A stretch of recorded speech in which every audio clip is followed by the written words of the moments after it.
আসসালামু আলাইকুম। আপনারা দেখছেন বিদেশ টিভি, সঙ্গে আছি আমি জয়ী হাসান।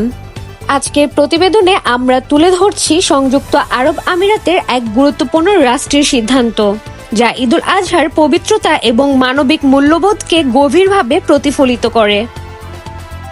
ঈদুল আজহা ইসলাম ধর্মের একটি মহিমান্বিত উৎসব, যেখানে ত্যাগ, ক্ষমা এবং সহানুভূতির শিক্ষা সবচেয়ে গুরুত্বপূর্ণ। এই উপলক্ষে সংযুক্ত আরব আমিরাতের বিভিন্ন আমিরাতের শাসকগণ মোট 2499 জন বন্দীকে মুক্তি দিয়েছেন এবং গুরুত্বপূর্ণভাবে সকল মুক্তিপ্রাপ্ত বন্দীর অর্থদণ্ড এবং জরিমানাও সম্পূর্ণরূপে মওকুফ করা হয়েছে। রাষ্ট্রপতি ও আবুধাবির শাসক his highness Sheikh Mohammed bin Zayed Al Nahyan মুক্তি দিয়েছেন 963 জন বন্দীকে। দুবাইয়ের শাসক ও প্রধানমন্ত্রী his highness Sheikh Mohammed bin Rashid Al Maktoum মুক্তি দিয়েছেন 885 জনকে। শারজার শাসক his highness doctor Sheikh Sultan bin Mohammed Al Qasimi মুক্তি দিয়েছেন 439 জন বন্দীকে। আর ফুজাইরার শাসক his highness Sheikh Hamad bin Mohammed Al Sharqi মুক্তি দিয়েছেন 112 জন বন্দীকে।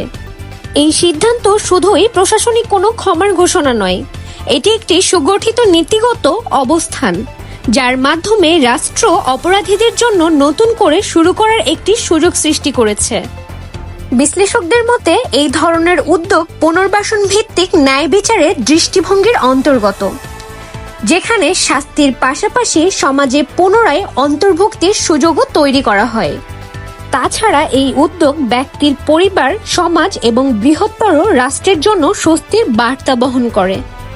শেষ পর্যন্ত বলা যায়, সংযুক্ত আরব আমিরাত শুধুমাত্র উন্নয়ন, প্রযুক্তি বা অর্থনীতিতেই নয়, মানবিক মূল্যবোধ এবং ধর্মীয় চেতনার বাস্তব প্রয়োগেও একটি আন্তর্জাতিক দৃষ্টান্ত স্থাপন রয়েছে। এই ছিল আজকের প্রতিবেদনে। এতক্ষণ সঙ্গে থাকার জন্য ধন্যবাদ।